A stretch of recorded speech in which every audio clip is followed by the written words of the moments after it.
If the Trump administration needed a powerful reminder of Russia's war in eastern Ukraine, this is it.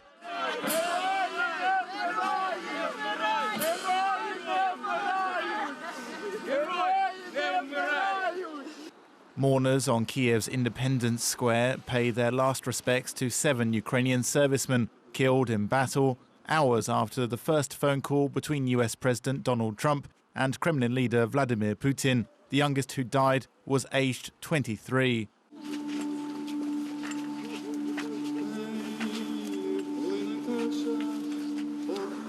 Russian hybrid forces first stepped up attacks on January the 28th, using Grad rockets and other weapons. Their aim, the city of Avdiivka. Many see the escalation as a test for US President Donald Trump's policy towards Russia and Ukraine. Russia's war in eastern Ukraine has claimed the lives of over 10,000 soldiers and civilians. The UN also estimates that at least 23,000 people have been injured.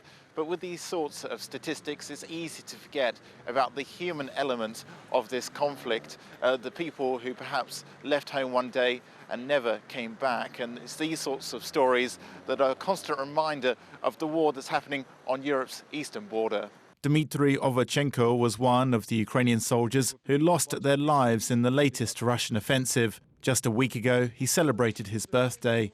The cameraman who filmed this video said he was warm and positive, traits that shone on the screen. He was only too happy to give a tour of the front line to at least one Western film crew. Thousands of people came to central Kyiv to bid an emotional final farewell, kneeling to pay their respects.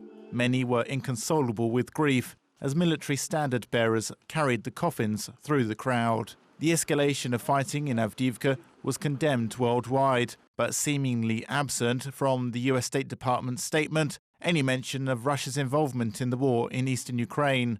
Instead, it said the US was, quote, deeply concerned and demanded an immediate ceasefire and full access for observers from the International Organization for Security and Cooperation in Europe.